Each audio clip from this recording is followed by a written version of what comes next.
O Anime Recaps Tagalog, mapapawaw ka sa sarap. Nax, ang title ng ating anime ay laging nakalagay sa itaas ng video. Love you guys, muwa-muwa, chup-chup, sige na, like mo na yan. Isang adventurer ang nagpunta ng dungeon para sana maghanap ng chicks. Pero malas niya dahil nakakita siya ng isang dragon na walang alinlangan na kinain ang dumating na pagkain. Kalaunan pa ay nagising ang namatay. Pero nang tignan ang sarili sa water reflection, ay isa na siyang malnourished na skeleton na nawalan ng Junjun. Ang ating bida ay si Rent na dating pogi at isang normal na adventurer na naghahanap quest. Idol niya si solo adventurer kaya mag-isa lang siyang nagpupunta ng quest. At malas nga niya dahil natsambahan niya ang isang dungeon na inakala niyang mababang level. Masaya siya dahil may nakitang secret passage na wala pang naka-explore. Pero nanginig ang balls niya nang makakita ng malaking halimaw na may pakpak at belo sa ulo. Alam niyang isa itong dragon na pinakamahirap kalabanin sa isang dungeon. At wala siyang nagawa nang kainin siyang buo ng dragon at naging skeleton. Nagtaka siya kung paano pa siya nabubuhay imbes na kalansay na siya. At naisip niyang delikado kapag makachamba siya ng pari at mapatay siya. Naisip niyang bumalik sa bayan, pero alam niyang dahil skeleton na siya ay pipilitin siyang magpunta sa kabilang buhay. Naglakad siya at nakakita ng isang uugod-ugod na kalansay. Sinubukan niyang atakehin ito ng espada. Pero dahil wala na siyang laman ay natamba siya. Maging yung kalabang skeleton ay natamba at naputol ang paa na pinipilit buuin na parang Lego. Kaya napatawa na lang ang bida sa isip. Pero naalala niyang may magic pala siya na pwedeng pang buff sa sarili. Ginamit niya ito at lumakas sa kahinati at binasag ang kamukha. Tapos nagulat siya dahil na-absorb niya ang lakas ng skeleton. Kaya naalala niya ang sinabi ng chicks noong tao pa siya na mayroon pagkakataon kung saan ang isang skeleton ay nagiging malakas at nakakapag-mutate sa pagiging ghoul. Kaya inasam ng bida na maging ghoul para makabalik sa bayan. At nagpatuloy siya sa pagpatay ng mga skeleton. May nakita siyang malaking slime na mapapatay lang gamit ang magic. O di kaya ay basagin ang pinakaitlog nito. Pinatamaan siya ng slime ng pampadulas nito pero agad siyang umilag. At swerte niya dahil isang tagal lang niya ay nasira ang itlog ng slime at namatay. Inipon niya agad sa bote ang laway ng slime dahil nakakapagpakinis daw ito sa balat ng mga chicks. At malaking pera kapag nabenta niya ito. Dahil isa na siyang undead ay hindi na siya nagugutom at inaantok. Saka nakabawi na rin siya ng lakas tulad ng dating siya dahil sa natalong mga kalaban. At nagagamit pa rin niya ang mga kapangyarihan. Nakapagdesisyon na ang bida na magpalakas pa. Naalala niya noong tao pa siya na naging adventurer dahil gusto niyang maging mithril class. At kahit undead na siya ay hindi ito magiging hadlang sa kanyang layunin. Kaya nagpatuloy siya sa pagpatay ng mga skeleton. At sa pagpatay ng mga slime at pagkuha ng mga laway nito. Habang kinukuha niya ang laway ng slime ay bigla niyang naabsorb ang kapangyarihan nito. Nagliwanag ang kanyang katawan na biglang nagkaroon ng kaunting laman. Naging isa daw siyang ghoul, ngunit pangit pa rin. Sinubukan niyang sumigaw at magsalita at naging tunog na tatain na constipated. Dahil naging ghoul ay mas naging mabilis at malakas ang bida. At madali lang niyang kinarni ang mga kinalaban na goblin. May nakita siyang babaeng adventurer na pinatay ang isang skeleton. At dahil unang beses niya ulit makakita ng tao ay nais niya sanang lumapit. Pero ayaw niyang matakot ang babae dahil isa na siyang ghoul. Kaya palihim na lang niyang sinundan ang babaeng adventurer. Biglang isang skeleton ang lumabas sa likod ng babae. Na agad namang iniligan at nilabanan ng adventurer. Pero nakita ng bida na kahit may galing ang babae ay kulang pa ang lakas nito. Napaatras ang babae na na-corner ng skeleton. Lumaban pa ito gamit ang espada na iwinasiwas, ngunit nasalulang ito ng skeleton. At mamanyakin na sana ang babae nang mapilitan ang bida na lumabas at tulungan siya. Kaya siya ang binalak atakehin ng skeleton na kanyang tinaga sa ulo at nahati. Sinubukan niyang kausapin ang babae gamit ang parang natatae na boses. At nagpakilala na kasama ng babae at iniwan pa ang armas. Kahit natatakot ang babae ay naiintindihan naman niya ang sinasabi ng bida. Nagkwento ang bida na isa siyang adventurer na namatay at naging undead. Nagpasalamat ang babae at nagtanong kung pwede na ba siyang umalis. At sumagot ang bida na pwede, pero hiningi nito sa babae na bilhan siya ng damit para makabalik sa bayan. Saka nagbigay ito ng pera at keep the change daw basta bilhan siya ng damit. Bago umalis ay nagpakilala ang babae na siya si Rina. At anak ng isang knight. Naiisip ng bida ang protocol ng mga adventurers na magre-report sa guild ng kung anong nakita sa dungeon. At pwede siyang malagay sa panganib pero kailangan niyang sumugal. Nagpatuloy pa si Rent sa pagpatay ng mga halimaw sa dungeon. At habang nag-iisip ay narinig niya ang sigaw ni Rina na bumalik. Nakita siya nito na nagtanong kung siya ang hinahanap, na kinumpirma ng ghoul. Natatakot daw si Rina kaya hindi niya maiwan-iwan ng espada na naiintindihan ng bida. Nakita ni Rent ang plain color na damit na binili ni Rina. At nagustuhan niya ito dahil may tatago ang buong katawan. Binilhan din siya ng babae ng gloves at boots at benda para hindi makita ng mga tao ang kamay at paa niya. Kaya gustong umiyak ng bida dahil sa tulong ng babae. Inabutan siya ng salamin at nakita niya na expose pa rin ang pangit na mukha. At may nabili daw ang babae na maskara sa isang tabi. Kinuha ni Rent at sinubukan, ngunit biglang nadikit sa mukha niya ang maskara na curse item pala. Gumamit din siya ng mahika para tanggalin ito, ngunit naubusan na siya ng energy. Dahil sa nangyari ay labis ang paghingi ng sorry ni Rina. Ngunit hindi na bale dahil kailangan naman ng bida na itago ang mukha. Hinawakan ng bida ang balikat ni Rina at sinabing makakahanap sila ng cleric na pwedeng matanggal ang curse object. Kaya nagchancing din si Rina sa kamay niya na sinabing feeling niya ay mabait na tao si Rent at hindi niya dapat katakutan. Pero sinabi ng bida na huwag pilitin ang sarili hanggang hindi nasasanay sa ghoul. Sumakay sila ng karwahe at nagpunta ng bayan. Sa gate ay nagpasalamat si Rent kay Rina dahil sa pagtulong nito. At sinabing hindi na kailangan pang tulungan siya ng babae dahil pwedeng maging kriminal pa ito dahil sa pagtulong sa halimaw kapag mahuli sila. Ngunit sinabi ng babae na patay na sana siya kung hindi dahil kay Rent. At handa siyang tulungan ang bida. Sa isang gate ay ipinakita nila ang kanilang mga badge bilang adventurers. At dahil nakamaskara ang bida ay nagtanong ang mga sundalo kung bakit. Kaya sinabi ni Rina na nakamaskara ito ng curse object para itago ang nasirang mukha ng makalaban ng isang halimaw. Kaya maging ang boses nito ay pangit. Ipinakita din ng bida ang tenga. Sinubukan ng guard na tanggalin ang maskara niya. Pero dahil cursed object ay kailangan ng cleric para sa pagtanggal nito. Kalaunan pa ay pinapasok din sila, kaya nagpasalamat ang bida sa babae. Nang may dumaan na karwahe ay bigla na lang nawala si Rent. Nagtago na pala ito para hindi pa magulo ang buhay ni Rina. Agad siyang nagpunta sa bahay ni Lorraine. Sa loob ay narinig siya ng babae na kumakatok kaya kunwari natulog ito. Pero alam niyang ito si Rent na pumasok din. Saka nagulat siya nang makita ang maskara ng bida. Subalit ipinakita ni Rent ang kamay nito na malnourished. Kalaunan pa ay naghubad si Rent at ipinakita ang bagong hitsura kay Lorraine na dahil ang major niya ay pag-aaral sa mga magic at undead ay hindi natakot. Nagtanong ito sa ghoul kung ano ang gagawin nito. Kaya sinabi ni Rent na nais pa rin niyang maging adventurer. Kaya alam na ng babae na siya ang tatanggap ng mga quest para kay Rent. At payag naman siya basta ang kapalit ay pag-aralan ang bagong undead na katawan ng bida. Kalaunan pa ay bumalik si Lorraine dala ang pera na pinagbentahan niya ng slime lotion na nakuha ng bida mula sa dungeon. Saka nagpaalam ang bida na kailangan niyang magpunta ng blacksmith. Nakapasok siya sa isang pandayan at nagpasensya sa babae dahil pangit ang itsura niya.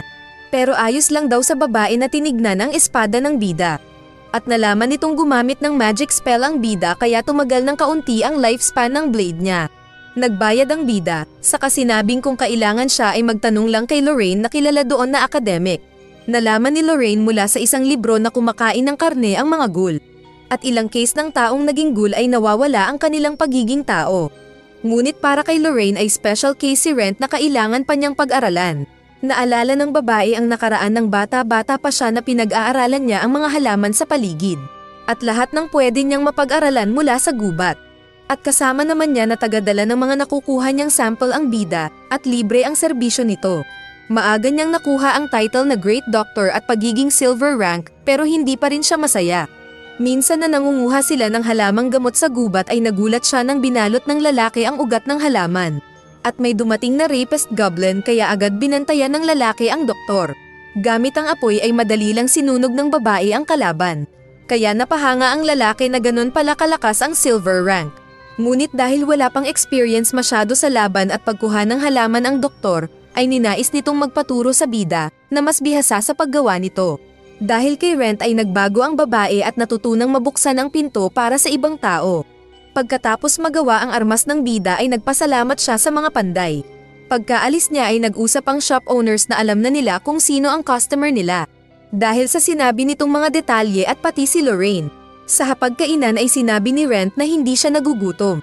Kaya nasabi ng babae na ayos dahil talagang hindi siya tulad ng typical na mga ghoul na carnivorous. Nag-usap sila sa kung anong next na gagawin ng bida para maging tao ulit. At ang magpalakas lang ang paraan. Sa dungeon ay isang lalaki ang walang laban sa mas malaking slime kaysa kanya. Papatayin na sana siya pero dumating ang bida na pinatay ang slime.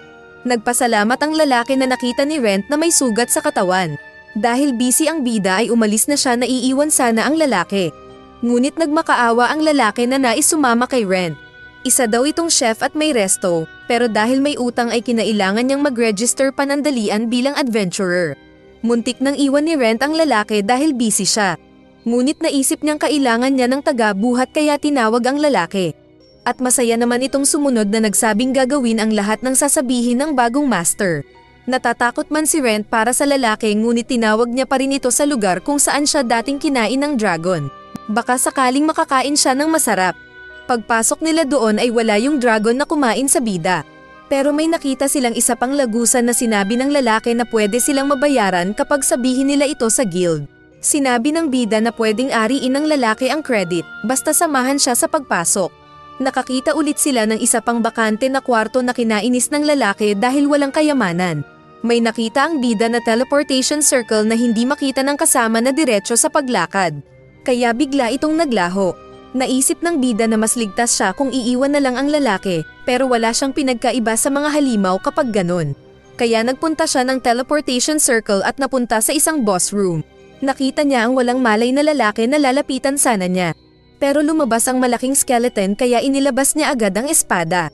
Nagbuff siya pampalakas na spell at inispada ang paa ng malaking skeleton pero hindi naputol. Maging ang magic ay hindi rin effective sa kalaban. Kaya naisip niyang dahil undead ang kalaban ay gamitan niya ng divination at inatake ulit ang paa nito. Nag-crack ang buto ng skeleton boss at bumagsak sa lupa. Saka mabilis na inakyat ng bida ang spinal ng kalaban at buong lakas na sinira ang bungo. Nilunasan ng bida ang sugat ng lalaki na nagising. Nagulat ito dahil natalo ng bida ang nabasag na giant skeleton. At nakita pa nito ang hawak ng bida na malaking kayamanan na bato. Sinabi ng bida na kunin ng lalaki ang kayamanan kung nais niya. Pero may kapalit. Ipinakita ng bida ang kamay na tigang. At sinabing nakain siya ng isang manghihigop ng lakas. At kailangan niya ng runner para sa pagpasok sa mga shop. At sinabi pang kung gusto niyang kumain sa resto ng lalaki ng libre ay darating siya. Kaya napaiyak ang lalaki na sinabing eat all you can kapag siya. Nagpunta sila sa resto ng lalaki na malaki-laking resto. Masayang lumabas ang asawa ng lalaki na si Isabel. Ipinakilala ni Loris ang bida na tagapagligtas niya. At ipinakita rin ang malaking bato na binigay sa kanya. At sinabi ang mga kapalit na dapat nilang gawin. Nagpakilala ang lalaki na si Loris. At nang nagtanong ito ng pangalan ng bida ay sinabi niyang Rent. Agad ding nagpaalam na si Rent. Ngunit naiisip na kung nagsinungaling lang ang lalaki sa kanya ay gagawin niya itong fried chicken. Sa kasadaan ay nagiba ang paningin at boses ng bida na tinatawag si Lorraine. Naabutan niya sa bahay ang babae na tinitignan ang katawan at agad na niyakap. Kaya nagtaka ang babae. Pero biglang kinagat ni Rent ang babae sa balikat kaya ito nasaktan. Nakaalis ang babae at tinawag ang pangalan ni Rent. Saka nang mapagtanto nitong nakabalik na si Rent, ay ginamitan niya ng mahika. Kaya nawala ng malay ang lalaki. Kalaunan ng magising si Rent ay nagpasensya siya agad. Pero sinabi ni Lorraine na muntik na siyang hindi makapagpigil. Aalis na sana ang babae pero pinigilan ng bida. Saka ginamit ang divination para gamutin ang sugat ng babae. Napansin nila na mas nagkaroon ng katawan si Rent.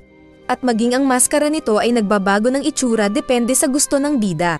Naisip ni Rent na hindi naman siya nag-transform agad matapos niyang patayin ang skeleton. Katulad ng matalo niya yung slime. Kaya naisip ni Lorraine na dahil kinagat niya ang babae at nakakain ng dugo nito. Sinabi pa ng babae na hindi na goal si Rent kundi ay isa ng ghost na tulad ng tauhan ng mga vampira. Umupo sila at ipinaliwanag ng babae ang hypothesis nito patungkol sa evolution ng bida. Dati siyang skeleton na naging ghoul saka naging ghost. At posible daw na nangyari ito dahil sa layunin niya bilang isang undead. Kaya ang posibleng babagsakan niya sa huli ay maging vampira. Saka biglang nagbiro ang babae na simulan na nilang pag-eksperimentuhan ang katawan ng bida. At putulin kung ano man ang nakalaylay doon baka tutubo rin ito. Pero ayaw ng bida dahil hindi rin siya sigurado. Kinabukasan habang nagsasanay ay nakita ng bida ang espada na nasira. Kaya nagpunta siya kay Clope para ipaayos ang armas. Naiinis si Clope dahil wala namang malakas na kalaban sa dungeon. Kaya sinabi ng bida na may nakita siyang bagong passage at may nakalaban na higanting skeleton. Dahil kilala ni Clope ang bida ay nagpahiram muna ito ng isa pang espada habang aayusin nito ang armas ng bida. Nagtimpla ng mga lason si Lorraine saka ipinainom sa bida bilang dagdag experiment sa kanya. Pangit daw ang lasa sabi ng bida pero dahil undead ay buhay pa siya.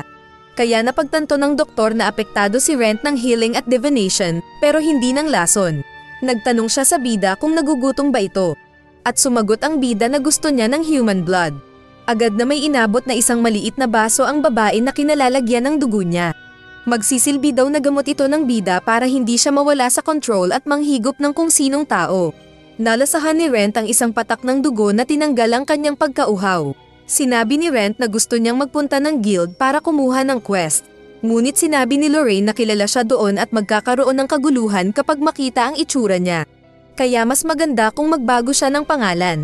Sinabihan siya ni Lorraine na hindi na baling mag-back to zero siya basta ang mahalaga ay muli siyang malayang makapanhik-panaog sa guild. Kaya pagdating niya sa guild ay nag-register siya bilang bagong adventurer. Pero Rent pa rin ang pangalan na nagiba lang ng last name. Nakita ni Sheila ang pangalan niya at nasabi nitong may Rent din na nawawala sa quest nito. At malungkot ang mukha ng babae. Pero inayos din nito agad ang paperworks para kay Rent. Saka siya binigyan ng Iron Rank Badge. Mabilis siyang nagpunta ng labyrinth para magpataas ng rangko. May nakita siyang iba pang adventurers pero hindi na siya nakisawsaw at diretso siya sa bagong discovery na part ng dungeon. Pagpasok niya sa isa pang boss room, ay may nakita siyang patay na nakahiga. May katabi itong bagong bulaklak kaya naisip niyang may nakatira doon. Nagtanong ang isang babae kung anong ginagawa niya doon. Sinabi ng babae na ayaw niyang maistorbo ang lugar na iyon. Kaya itinaas ang kamay at pinatamaan ng magic ang bida na naitapon. Kaya natanggal ang damit niya at nakita ng babae ang pangit niyang katawan. Natigilan ang babae at nasabing na misinterpret niya ang hinahanap ng bida. Bigla itong naghubad sa harap ni Rent at nakita ang papitan ng babaeng elf. Ibinigay nito ang damit na mas mahal at matibay kumpara sa nasunog niyang gamit. Sinabi ng elf na kapalit nito ay huwag sasabihin ni Rent sa guild ang tungkol sa kwarto na iyon. Saka nagbigay pa ito ng isang magic map na automatic na mare-record kung saan ang pinuntahan ng bida. Saka mabilis din siyang ginamitan ng mahika ng elf at nag-teleport na lang siya sa entrance ng dungeon. Pag-uwi niya ay sinabi kay Lorraine ang nangyari. At nakita nila ang mapa na nakalagay nga ang parte na na-explore na ni Rent sa dungeon. Pero hindi pa kumpleto ang mapa dahil kakaunti pa lang ang napuntahan ng bida. At nasabi pa ni Rent na mas malakas pa sa gold level ang nakaharap niyang babae. Dahil nais makausap ng bida ang elf ay bumalik siya kinabukasan para magtanong. May kinalaban siyang skeleton na agad sinira. Pero nang pinuntahan niya ang bagong lagusan ay nakasil na ito. Nagpunta ulit siya ng guild at kinausap ulit si Sheila. Para gawin ang quest na pagpatay sa 3 orcs. Sinabi ni Sheila na delikado ang mga orc. Ngunit nang pinaliwanag ni Rent na nakapatay na siya ng orc ng ilang beses ay binigay din sa kanya ang trabaho. Saka umalis ang bida. Pagbalik niya ay tapos nang pinatay niya ang mga orc. At ipinakita ang karne ng mga ito sa babae. Umalis saglit si Sheila, pero pagbalik niya ay may dala na itong exam paper para bigyan ng chance ang bida na ma-promote agad sa bronze rank. Nalaman din ni Lorraine ang chance ng bida para tumaas ang rangko. Pero napaubo ito nang sinabi ng bida na ginamit niya ang apelyido ng babae para ipalabas sa iba na magkamag-anak sila at hindi pag-isipan ng masama si Lorraine na may ka-live-in. Bumalik ng guild si Rent para sa exam. Nag-take nga ng exam si Rent kasama ng iba pang dumating. Nakita rin niya yung 2 batang adventurer sa dungeon na Laura at Rise. Nang matapos ang written at oral exam ay kinausap ni Sheila ang bida at sinabing kailangan nilang mag-form ng quest party kasama sina Rise at Laura. Nagpakilala rin ang 2 bata sa bida. Binigyan sila ng map ng isang guild worker at sinabing kailangan nilang maklear ang dungeon. Isa itong pabilisan sa lahat ng mga kasali. Binigyan sila ng mapa at pinaalis na at sinabing pwede nilang gawin ang lahat ng gusto sa dungeon.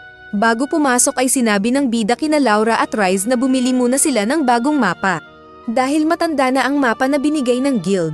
Bumili nga sila ng mapa sa isang lalaking palaging hinahabol ng POSD, at nang ikumpara nila ang map ay parang iPhone versus 3310 na Nokia. Kaya nagtataka ang 2 bata kung bakit sila binigyan ng old version ng mapa. Kaya ipinaliwanag ng bida na sinusubok ang kanilang kakayahan kung nararapat ba silang maging adventurer. Pumasok sila ng dungeon at nakita ang isang grupo ng mga skeleton. Sinabi ni Rent na mag-ingat sila pero puno ng pride si Rise na sinabing alam na daw ito. Nag-buff si Laura sa kanila ni Rise, sa kagamit ang espada ay madali lang pinagbabasag ni Rent ang mga kalabang skeleton. Maging si Rent ay nakipaglaro din na tinusok ang isang bungo. At tinulungan ng napapa-atres na Rise na binasag ang isa pang bungo. Ipinakita ng bida ang isang incense na naiwan doon na inamoy ni Rise na amoy tae. Gamit daw ito pang tawag sa mga dungeon monsters.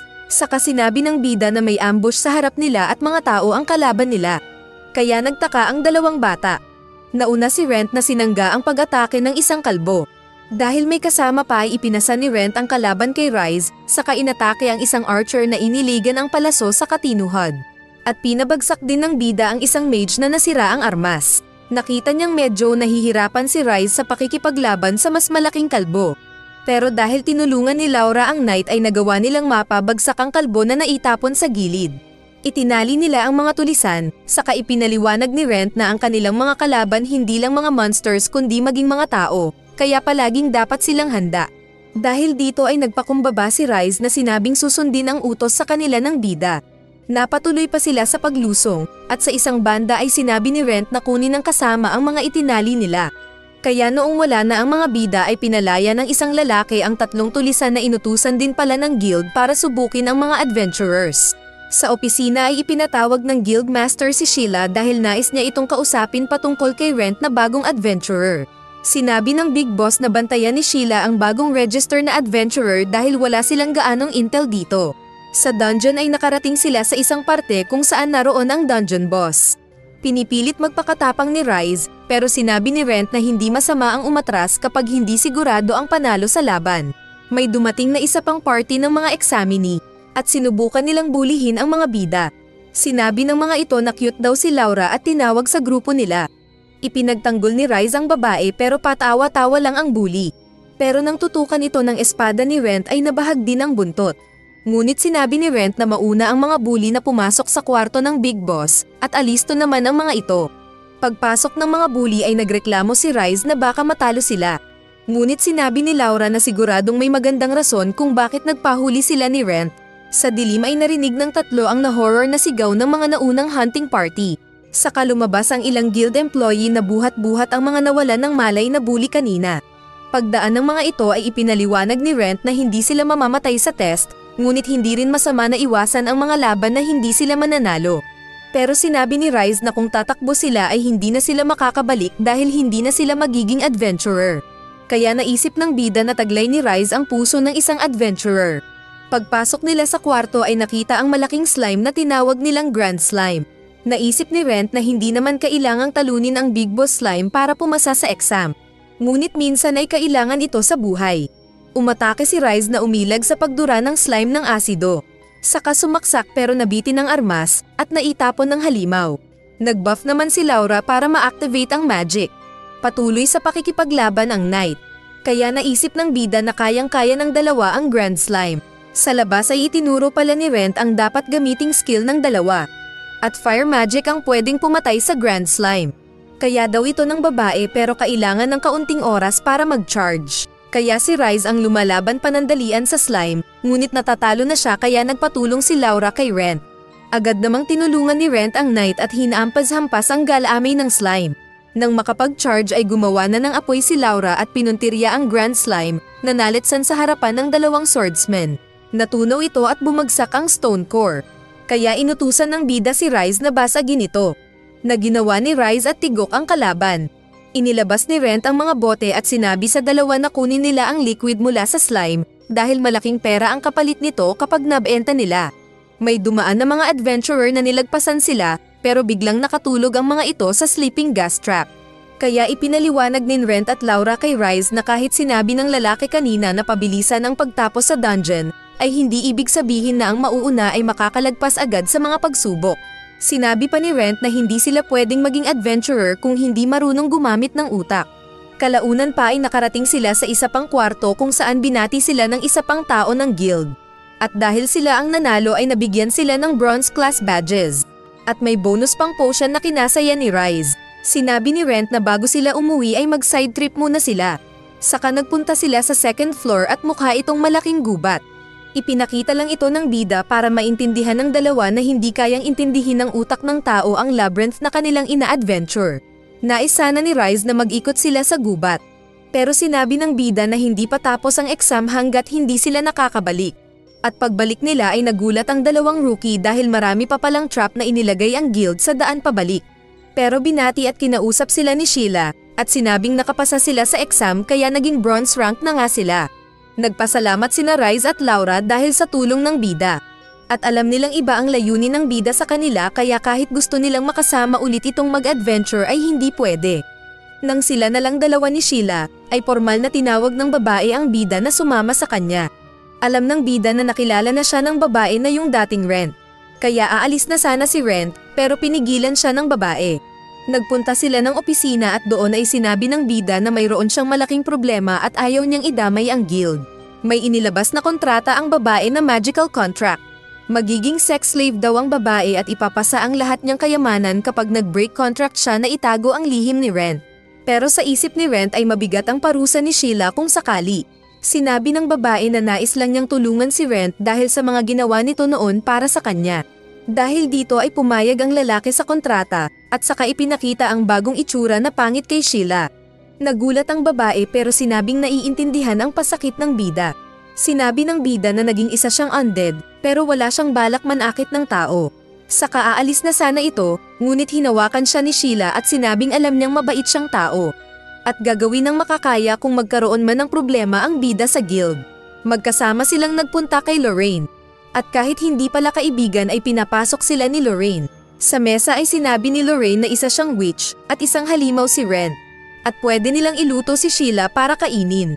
Sa paningin ni Rent ay hindi nirespeto ni Lorraine si Sheila pero magiging depende ito sa sagot ng babae. Sinabi ni Sheila na alam nitong nag-aaral ng magic at patungkol sa mga halimaw si Lorraine. Kaya kalaunan ay kumain silang tatlo. At ang nagluto ay si Rent. Ipinaliwanag ni Lorraine kay Sheila ang sitwasyon nila ni Rent. Na si Rent ang gumagawa ang mga gawain sa bahay kapalit ng dugong bigay niya pang kontrol din kay Rent. At nakita ni Sheila kung paano kumain ng isang patak ng dugo ang bida. Sinabi naman ni Sheila na kailangang maglaylo ng bida dahil napansin siya ng guild. Marami daw kasi mga nawawala na adventurers at ang hinuha nila ay may kidnapper. At si Rent na bagong dating at kaina hinala ang itsura ang isang suspect. Kaya sinabi ni Rent na hindi na muna siya pupunta ng labyrinth ng 4 na araw. Nagpunta si Rent kay Clope para sa mas pinalakas na espada. At inayos daw ito ni Clope para sa kanya dahil alam nito ang style niya. Kaya alam ng bida na kilala din siya ni Clope. Sinubukan ng bida ang 3 magic skills sa 3 kahoy na nasa testing site. Nawasak at nahati ang mga kahoy dahil sa kanyang skill. At sinabi ni Clope na mas lumakas pa ang bida. Dahil sa paggamit niya ng divinity magic, ay biglang tumubo ang ilang sanga ng nahati-hati niyang troso. Kaya hiningi ito ni Clope dahil baka paglaki daw ng halaman ay may taglay itong divination magic. Sinabi ng bida na nais pa nitong magsanay gamit ang 3 skill ng sabay. Kaya naglagay ng mas malaking piraso ng troso ang panday. Pero sinabi rin niyang posible na kapag ginamit ni Rent ang 3 skill ng sabay-sabay ay mabasag ang katawan niya. Binigyan pa siya ni Clope ng isang extra espada para kung masira man ay mas mura. Ginamit muna ng bida ang 2 skill ng sabay at nagliwanag ang katawan saka nahihirapang hinampas ang troso na sumabog. At naging abo ito. Sinabi ni Clope na parang delikado ang ginagawa ng bida. Lalo na kung dagdagan pa ito ng divinity magic. Pero muling inactivate ng bida ang 3 power, kasama ng divinity at nagliwanag pang lalo ang katawan.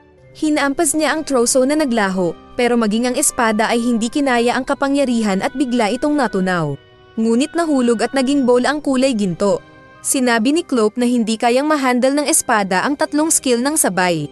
Naalala ng bida ang kalaban na napakalakas na elf, at nagtanong sa lalaki kung anong gagawin kapag nakaharap ng mas malakas na kalaban. Kaya sinabi ng lalaki na pwede siyang gumawa ng mas maraming armas, ngunit walang sapat na pera ang bida. Kaya habang pauwi ay naisip niyang kailangan niya ng pera pambili ng mas magandang armas. May narinig siyang nagpapatulong na lalaki sa isang adventurer. Pero ayaw ng adventurer dahil hindi siya tumatanggap ng trabaho na hindi mula sa guild. Kaya lumapit ang bida at binayaran ng piso ang isa pang adventurer na umalis. Pagkaalis ng pangit ay nagpakilala ang bida na adventurer. Kaya nagpatulong ang lalaki na talunin niya ang Lord of the Lake. Kinausap nila ni Lorraine ang lalaki na nagkwento na nag-alay ang mga tao sa bayan niya ng magandang babae sa Lord of the Lake, kapalit na huwag na silang istorbohin. Pero sa paglipas ng panahon habang nagkaroon sila ng piyesta at kunwari may artista na nagdula-dulaan ng pag-aalay sa Lord of the Lake, ay lumabas nga ang dragon at kinain yung artista. Saka humingi pa ng dagdag alay yung Lord of the Lake na problema nila ngayon dahil marami nang namatay na mga babae para sa pag-aalay. Naawa ang bida at si Lorraine kay Ryantos, kaya sumakay ang bida at ni Ryantos ng karwahe at nagpunta ng maliit na bayan. Pero napansin ng bida na takot ang mga tao na lumabas. Nagpunta sila ng bahay ni Ryantos at nakita ang markang X sa pinto. Inilagay daw ito ng isang kelpie na malakas ding halimaw na tao ng Lord of the Lake.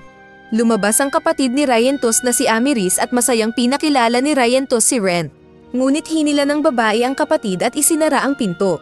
Pinagalitan niya ito na huwag basta makikipag-usap sa mga weirdo. Pero hindi nila alam na naririnig ito ng bida dahil naging malakas na ang pandinig niya simula nang maging undead. Lumabas si Amiris at nagpasalamat kay Rent dahil sa pakikinig nito kay Ryantos. Pero pinapaalis na siya ng babae. Ngunit ipinaliwanag ng bida na tanging si Ryantos lang ang makakapag-cancel ng quest niya. At ayaw itong itigil ni Ryantos dahil nais niyang iligtas si Amiris na maging alay. Pero sinabi pa rin ng babae na gagawin niya ang trabaho na maging alay para sa bayan. Kinabukasan ay may nakita ang bida ng mga merchant na nagbebenta ng kanilang produkto. At nang magtanong ang bida kay Ryantos ay sinabi ng bata na paminsan-minsan lang dumarating ang mga merchants. Pagsapit ng gabi ay pinaganda ng mga babae si Amiris para ay pakin na sa dragon. Saka sinabi pa ng mga ito na sinubukan silang kausapin ni Ryantos na itigil ang pag-aalay. Kaya napaluha ang babae. Nang mag-isa na lang niya ay kinausap siya ng bida at sinabing may plano sila ni Ryantos. At kailangan din ni Amiris na huwag mawalan ng pag-asa dahil kailangan siya ng kapatid na si Ryantos. Habang naglalakad si Amiris patungo sa bangka, ay nagriritual naman daw ang mga arbularyo. Sinamahan ni na Ryantos at Rent ang babae papunta ng laot. At biglang nagkaroon ng fog ang paligid na timing daw sabi ni Rent. Nag-ilaw ang hawak ni Amiris at biglang lumabas ang isang malaking kraken. Sinabi ni Amiris na magiging alay siya alang-alang sa village. Pero itinapon ni Rent ang ilaw at sinabing manatili ang babae sa bangka. Gamit ang alchemy ay nakatayo ang bida sa tubig. Pinatamaan siya ng apoy ng kraken pero mabilis lang niya itong tinatabig sabay patakbo para umatake. At nalaman niyang illusion lang pala ang kraken na kanilang nakikita. Yung mga merchant pala ang nasa likod ng kalokohan at pang-scam na iyon. Sinabi ng merchant na kung umuwi na lang sana ang bida ay hindi siya mamamatay. Saka umatake ang mga ito gamit ang palaso. Pero nakaiwas lang si Rent at mabilis na pinagbubagbog ang mga scammers. At kinabukasan ay nahuli ang mga itinali nilang merchant at kidnapper. Sinabi ng mga ito na iniipon nila yung mga chicks para ibenta sa kabilang bayan. Dahil tinakot sila ng bida ay tinuro ng mga ito kung nasaan ang mga chicks.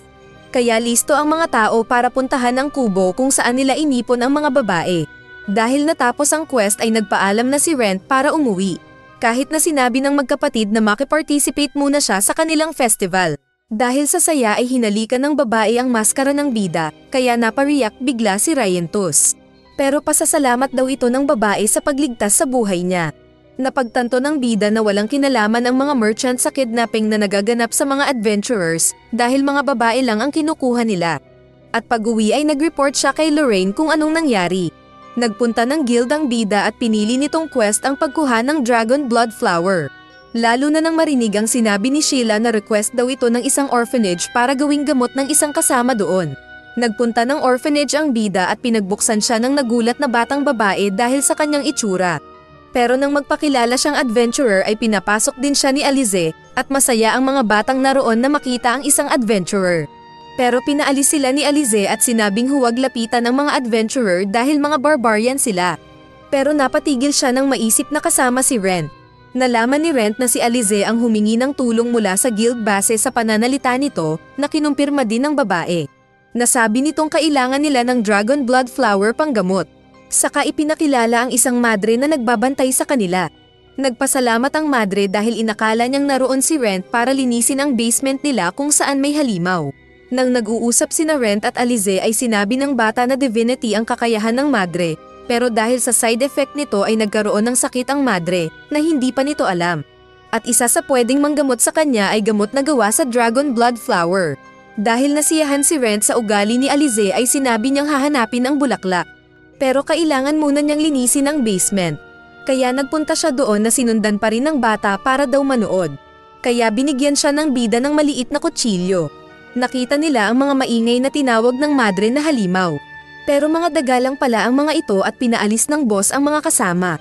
Saka matapang ang boss daga na tumalon para umatake, ngunit sinapak ng bida. Muli itong sumugod na sinuntok ni Rent pero nakagat ang kamay niya. Nakakain ng dugo ang daga, at pagbagsak nito ay nagkisay, saka nagliwanag, at naging black ang kulay nito. Kaya napagtanto ng bida na naging undead ito. Iniuwi niya ito at sa mesa ay tinuro ni Lorraine ang daga. Pero kinagat ang daliri niya na tinikman din ang katas ni Lorraine. Nais sana itong tawaging Blackie ng bida, pero si Lorraine ang nagbigay pangalan dito na Edel. Nagulat siya at inakalang uulan dahil biglang nagluto si Lorraine ng pagkain nila. Natikman ng bida ang luto ng babae na sinabing masarap. Dahil nilagyan pala ito ng babae ng isang patak ng dugo. Maaga silang nagpunta ng swamp kung saan mahahanapan ang dragon blood flower. At walang nagpupunta doon dahil sa lason na nasa swamp. Habang naglalakad ay bigla siyang pinagpapana ng mga goblin kaya agad siyang umilag. At mabilis na inatake ang mga rapist na goblin na tumilapon at natalo agad.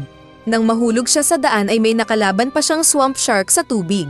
Samantalang bundat naman yung kasama niyang daga na kinain yung baon na tinapay. May nanghabol pa sa kanya na behemoth monster. At nang maipit siya ay napilitan siyang lumaban. Binugahan siya ng laso ng halimaw, pero pinag-ilaw ng bida ang armas at pinalo ang nahilo na kalaban. Hindi nalalaso ng bida dahil undead siya. Muling pinag-ilaw ng bida ang armas na umatake, ngunit makapal ang balat ng halimaw na muling tumayo. Biglang nag-ilaw si Edel na ginamit ang divinity magic ng bida at umatake sa halimaw. Nag-shoot siya sa bunganga ng Terrace at kiniliti ang lamang leeg ng halimaw kaya siya dinura. Dahil dito ay naisip ng bida na gamitin ang divinity magic at muling pinagliwanag ang sarili at armas. Sa kabuong lakas na tumalon at tinagpas ang leeg ng malaking halimaw at natanggal ang ulo nito, saka bumagsak. Gamit ang magic container ay kinuha ng bida ang napakalaking katawan ng patay na kalaban. Nagpasalamat daw ang bida sa daga dahil nalaman niyang divinity ang kahinaan ng Terrace na isang malakas na halimaw. Nagpatuloy pa siya sa paglalakad. At pagkalagpas sa kakahuyan ay nagulat siya nang makakita ng taniman ng dragon blood flower. Kukuha na sana siya ng halaman pero biglang may dumating na lalaking mahaba ang buhok. Sinabi ng bida na walang normal na tao ang nakakapunta doon sa swamp na iyon. Pero sinabi ng lalaki na parang abnormal ang bida sa pagkakasabi noon. Sinabi ng lalaki na may dala siyang panglaban ng lason, holy water, at maasahang mapa. At nais din itong kumuha ng halaman para sa may sakit na boss na babae. Sinabi ng bida ang pangalan at nagpakilala na adventurer. Kaya nagpakilala naman ang lalaki na si Isaac. Nais daw nitong ma-hire ang bida sa ipapagawang misyon para sa boss na babae, pero mag-uusap sila pagbalik nila mula sa pagkuha ng halamang gamot. Pagbalik ni Rent sa guild ay napalakas ang boses ni Sheila nang malamang nakatalo siya ng Terrace. Pero pinigilan siya ng bida dahil maraming marites. Dinala nila ang Terrace sa butcher na si Dario. Saka binuksan ang magical bag na iniluwa ang halimaw. Sinabi ni Dario na magandang quality ng Terrace ang napatay ng bida dahil sa one-shot kill. Kaya mas napahanga ang babae. At sa labas ay nasabi ng babae na mas lumakas na nga ang bida at pwede na siyang maging silver rank. Dahil sa narinig na paghanga ng iba ay napaisip tuloy ang bida na kung hindi siya naging monster ay hindi siya lumakas. At kung magiging tao siya ulit ay hindi niya alam kung magagawa niyang maging mithril rank. Nagpunta din siya agad kay Alize na masayang makita siya. Sa kanya ipinakita ang nakuhang bulaklak sa babae. Naroon din ang isang healer at isang herbalist na hiningi ang magiging excess ng halaman para makapagligtas pa ng ibang may sakit. Dahil sa narinig ay binigyan pa sila ng bida ng 3 halaman. Kaya nagpasalamat ang mga ito at kung may kailangan sa hinaharap ay pwede silang lapitan. Nagpasalamat si Alize kay Rent dahil sa pagtulong nito sa kanila. At sinabing magiging adventurer din siya balang araw para tumulong sa mga tao. Sinabi ng bida na magpunta siya ng guild at tuturuan siya. At pwede ring magpaturo si Alize kay Lorraine ng magic spells dahil may mana naman ito. Ngunit sinabi ng babae na hindi na kailangan lalo na at wala siyang pera. Kaya sumagot si Rent na papahiraman niya ng pera si Alize. At kapag naging adventurer na at may pera ay saka na magbabayad kay Rent ng may interest. Pumayag ang bata at nag-shake hands sila. Nang muling bumalik ang bida sa guild ay agad tinawag siya ni Sheila at ibinigay ang isang request letter ng kanyang serbisyo para sa mga letor. Isang lumang mayamang pamilya na maimpluwensya sa bayan. Naalala ni Rent si Isaac at hinuha niyang servant ito sa bahay ng mga letor. Kaya agad siyang nagpunta sa mansion ng mga letor para kausapin sila. Kaso ay nakita niya ang maze na daanan bago makarating ng mansion. Sinabi ni Rent sa guard na ipinatawag siya ni Isaac para sa isang trabaho. Pero kailangan pa rin niyang daanan ang mga maze na naroon. Sinabi ng guard na delikado ang maze na iyon dahil nagbabago-bago ito dahil isa itong magical item. Mahilig daw ang mga head ng Letor na mangolekta ng mga magical items at isa ang maze sa kanilang koleksyon. Ayaw sana ng bida na daanan pa ang maze puzzle. Pero sinabi ng guard na kung malalagpasan niya ito ay may ibibigay sa kanya na magical item. Kaya naging interesado ang bida na humingi ng hint sa guard. Kaya sinabi ng guard na hindi siya matutulungan ng araw. Pumasok ang bida sa maze dahil interesado sa magical item. Naglakad-lakad siya kaunti at sinubukang gamitin ang magic map. Pero hindi rin effective. Naglakad-lakad pa siya sa maze at nahilo. Ngunit may nakita siyang pasukan na alam niyang hindi pa exit. Pumasok pa rin siya at nakita ang isang babae na may hawak na teapot at teacup. Tinawag muna siyang mag-break kaya pumayag ang bida. Magical item ang teapot dahil kaya nitong kopyahin ang anumang tea na naisin ng iinom. Nang iinom ng tea ang bida ay nagulat ang babae. Saka nagtanong kung nais bang ibenta ng bida ang cursed item na maskara nito. Bibilhin niya sa halagang nais ng bida. Sa loob-loob ni Rent ay nais niyang ibenta ang maskara kung matatanggal lang sana niya. Pero dahil malaki rin ang tulong sa pagtatago ng itsura niya, ay kunwari tumanggi siya. Nang pabalik na siya sa maze ay sinabi ng babae na huwag siyang titingin sa araw. Kaya napaisip ang bida na mas lalong tinignan ang araw. Nagulat na lang siya nang biglang maglaho ang araw. Kaya pumulot siya ng bato na tinapon sa itaas na naglaho. Naisip niyang may teleportation spell sa taas, at nang binalak niyang bumalik ay napunta siya ulit sa starting point. Pero sa wakas ay natapos din niya ang maze at nakarating ng mansion. Binati siya ni Laura II na kasama si Isaac, at nagpakilala na siya ang head ng Letor House. Ipinakita ng bida ang sulat at sinabing natapos din niya ang maze at nagtanong kung may pabuya. Kaya sinabi ni Laura na pwede siyang pumili ng kahit anong magic item na makita sa bahay. Nais sana ng bida ang magic maze pero hindi daw pwede. Bumaba pa sila sa loob ng mansion kung saan may mga sensor light ang paligid na para sa kanila ay magic items. Nagtanong ang bida kung bakit nangongolekta ng magic items ang babae kaya sinagot nitong gusto lang niya. At may pinakita pa itong magic ball na hindi daw tumitigil sa pagtalbog. At may isa pang model ng drone na pinagtripan ng bida. Inakala niyang laruan lang ito. Pero nang tinuro ng babae na i-connect niya ang utak sa model ay nakita niya ang nakikita ng drone. Maganda daw ito para sa scouting sa quest niya, pero nangangailangan ng maraming mana. Kaya iniwan muna ito ng bida. May nakita pa siyang parang tablet na nang pindutin ay lumabas ng nakakatakot na bagay kaya tinapon niya ito. Aksidenteng may nahawakan siyang item na nalagyan ng mana, kaya biglang nag-activate ang parte ng katawan ng isang golem, at nabuo ito. Kaya nagtaka ang bida kung bakit may golem doon. Hinahanap naman ni Isaac ang switch ng golem dahil hindi nila alam kung saan nakatago. Kaya napilitan si Rent na istorbohin ang golem habang naghahanap si Isaac. Umiwas-iwas siya sa pagbaril sa kanya ng golem at nang balak nitong pag-apak. Nagpaalam siya kay Laura kung pwedeng gumanti na pinayagan ng babae. Kaya ginamit ng bida ang espada na pinutol ang isang kamay ng golem. Naalala niya ang turo ni Lorraine na pwedeng may password sa noo ng golem para patigilin ito. Na kanyang hinanap pero wala. Kaya nahuli siya ng golem at tinapon. Dahil wala pa yung remote na hinahanap ni Isaac ay napilitan ng bida na gamitin ang ultimate technique nito at nagliwanag ang katawan. Aatake sana ang golem na mapipilitan siyang patayin, pero pinatigil bigla ni Laura ang golem na nag-shutdown. Kaya naisip ng bida na nakita nila ang remote. Humingi ng patawad si Laura at Isaac pero ganun din ang bida dahil aksidente nitong nahawakan ang golem. Sa isip ng bida ay swerte pa rin niya dahil hindi siya pinagbayad sa nasirang mga gamit doon. Nagpatuloy sila sa pag-ikot at napunta sa mga gamit na nakuha mula sa mga halimaw. At nakita niya ang isang bote na kinalalagyan ng dugo ng isang vampira kaya napalunok pa siya. Sinabi ni Laura na may mga nagtangka na uminom ng vampire blood pero naging baliw lang sila. Pero posible rin na maging isang vampira ang iinom nito. Dagdag pa ni Laura na pwede itong ibenta ng bida sa mga mayayamang tao.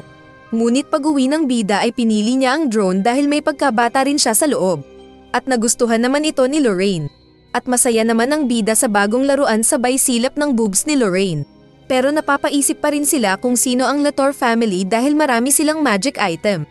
Nang umalis pala si Rent sa mansion ay sinabi ni Isaac na tatawagin nila ang bida para sa mga quest. Nang sa ganun ay makapag-focus si Isaac sa pag-aalaga sa master nito. At ibinigay din sa kanya ang dugo ng vampira. Samantala sa mansion, habang naghahanda ng gamot si Isaac, ay nasabi niyang parang magaan ang loob ng boss kay Ren. Nasabi na lang ni Laura na medyo na-excite daw siya sa bida. Inilabas ng bida ang dugo ng vampira, at sinabi kay Lorraine na naramdaman niyang tunay ito at hindi scam. Sinabi ni Lorraine na delikado ang pag-inom ng dugo ng vampira dahil nakakamatay. At mas gusto niyang manatili na lang ang bida sa kasalukuyang estado at magkasama sila ng matagal na panahon. Pero nakay Ren pa rin ang pagpapasya, lalo na kung hindi ito mapipigilan sa pangarap na maging mithril rank. Natigilan bigla ang bida nang sinabi ni Lorraine na nagpunta si Sheila doon at may naitanong kay Lorraine. Kaya naging curious ang bida kung ano ito at nilapitan ang babae. Kaya sinabi ng babae na sasabihin ito kapag masagot ng bida ang dahilan kung bakit gustong maging mithril rank adventurer. Naupo ang bida, saka sinabing gustong maging malakas para maghigante. Kaya nagulat si Lorraine. Naikwento ng bida ang nakaraan nito na ang mga magulang niya ang tagakuha ng gamit sa palengke para sa buong village. Minsan ay isinama siya ng mga ito sa pamamalengke, at kasama rin nila ang kaibigang Jinlin ang pangalan. Sinabi ni Jinlin na nais niyang maging matapang na adventurer balang araw. Ayos lang yung pagpunta nila, ngunit nang pabalik na sila ay inatake sila ng malaking halimaw na mukhang aso at sinira ang karwahe. Namatay ang lola ni Jinlin, kasama ang mga magulang ng bida na napaiyak. Hinila siya ni Jinlin at nakalayo naman sila ng kaunti. Pero habang nagpapahinga pa lang, ay nakita nila ang malaking lobo na minamanmanan sila mula sa itaas. Tumalon ito at lumapit. Umatake ang halimaw pero iniligtas ng babae ang bida na tinulak. Kaya nakaligtas ang bida pero sugatan ang babae na namatay. Sasaktan na sana siya ng lobo, nang bigla siyang iligtas ng isang knight. Nakipaglaban ng dikitan ang knight sa malakas na lobo gamit ang espada nito. Tumalon ang knight at sa lakas ng pag-aatake ay nasira pa ang lupa. Nagkatitigan sila ng lobo at sinabi ng knight na umalis na ang lobo, kaya nga ito tumakbo. Sa kanilapitan ng knight ang bida na umiiyak dahil sa pagkamatay ng kaibigan. At napatanong ang bida kung bakit late ang adventurer. Kaya nagpasensya na lang ang knight. Dahil sa nangyari ay ninais ni Rent na maging adventurer at nagtanong kay Ryuker kung paano. Kaya sinabi ni Ryuker na magsanay muna siya ng pakikipaglaban sa loob ng 10 taon. Saka siya babalikan. At bilang unang hakbang ay maghanap siya ng dating adventurer sa kanilang village para magpaturo. At dapat siyang mag-aral ng mabuti. Nagpakilala si Ryuker na isang mithril class adventurer. At sinabing hanapin siya ng bida kapag naging adventurer na ito. At huwag sumuko sa pagkamit ng pangarap. Nasabi na lang ni Lorraine na ang pagkakataon na makaengkwentro ng mithril level hunter ay katulad ng chance na manalo sa loto. Naisip ng bida na siguro ay nais lang ibalik ni Ryuker ang pagnanais ng bata na mabuhay. Kaya binigyan siya ng specific na gagawin. Ngunit dahil dito ay nagkaroon ng goal ang bida na maipaghigante ang mga magulang at mapatay ang malaking lobo. Natatakot man daw ang bida, pero nais nitong maabot ang pangarap na hindi niya nagawa sa loob ng 20 years niyang pagiging adventurer. Kaya iinumin niya ang dugo ng vampira. At kung sakaling mawala siya sa pag-iisip ay sunugin na siya ng babae. Kaya sa harap ng babae, ay ininom niya ang dugo ng vampira. Ayos lang siya noong una, ngunit pagkaraan lang ng ilang sandali ay bigla siyang nasaktan at nagsuka ng pulang likido. Feeling niya ay nagiging halimaw tulad ng mga nakalaban niya na ayaw niyang mangyari. Ngunit tinawag ni Lorraine ang pangalan niya at pinabalik, kaya nagawa ng bida na makontrol ang sarili. Naramdaman ng bida na lumulutang siya sa alapaap. At sa wakas ay nakaramdam siya ng antok, kaya natulog muna siya. Paggising niya ay nakita si Lorraine na nasa tabi at nagbabasa ng libro patungkol sa klase ng mga vampira. Nakita ng bida na naging tao na ulit ang katawan niyang nalagyan ng laman. Kaya masaya siyang sinabihan ng babae na magtanggal ng damit. Nakita nila ang pakpak niyang pangit sa likod na kaya niyang paliitin. Tinignan din ng babae ang ngipin niya na wala pang malaking pangil. At ang kanyang mata na kulay red. Saka napangiti ang babae, sabay hawak sa mukha ng bida. At sinabing welcome home daw kay Ren. Nagpunta sila sa kagubatan para kumuha ng herbs. At tulad ng dati ay binigyan ng bida ang babae ng inumin nito. Pinag-usapan nila si Ryuker na hinanap daw ng bida sa buong bansa pero wala. Kaya aalis siya ng bansa para hanapin ang mithril rank adventurer na nais maging master. At natapos ang series.